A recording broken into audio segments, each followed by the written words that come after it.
ശ്രീനാരായണ പരമഗുരവേ നമഃ. സുപ്രഭാതം. ഗുരുവചനങ്ങളിലൂടെ.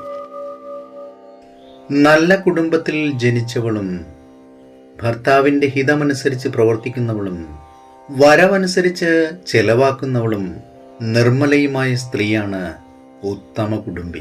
ശ്രീനാരായണ ഗുരുദേവൻ. ശ്രീ നടരാജഗുരു എഴുതിയ ഗുരുവരൽ എന്ന പുസ്തകത്തിൽ മധുരസ്മരണകൾ എന്ന് വിവരിക്കുന്നതിൻ്റെ 1-ാം ഭാഗമാണ് ഇന്ന് അവതരിപ്പിക്കുന്നത്.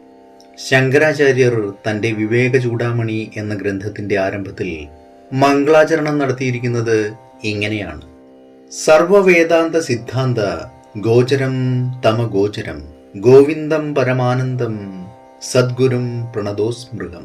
സർവവേദാന്ത സിദ്ധാന്തങ്ങൾക്കും ഗോചരനും എന്നാൽ ഇന്ദ്രിയങ്ങൾക്ക് അഗോചരനും പരമാനന്ദ സ്വരൂപനും സദ്ഗുരുവുമായ ഗോവിന്ദനെ ഞാൻ പ്രണമിക്കുന്നു. തൻ്റെ ഗുരുവായ ഗോവിന്ദപാദരെയാണ് ഇവിടെ സ്തുതിച്ചിരിക്കുന്നത്. ഭജഗോവിന്ദം എന്ന് തുടങ്ങുന്ന ദ്വാദശമഞ്ജരികാ സ്തോത്രത്തിൻ്റെ പല്ലവിയിലും ആചാര്യർ ഗോവിന്ദനെയാണ് ഭജിക്കാൻ ആവശ്യപ്പെടുന്നത്. അമ്പാടിയിലെ ഗോപകുമാരനായ ശ്രീകൃഷ്ണനെയും ഗോവിന്ദൻ എന്ന് വിളിക്കാറുണ്ടല്ലോ. അതുകൊണ്ട് ചിലരുടെ അഭിപ്രായം ആചാര്യർ ഇവിടെ സാക്ഷാൽ ഗോപാലകൃഷ്ണനെ തന്നെയാണ് ഉദ്ദേശിച്ചിരിക്കുന്നത് എന്നാണ്.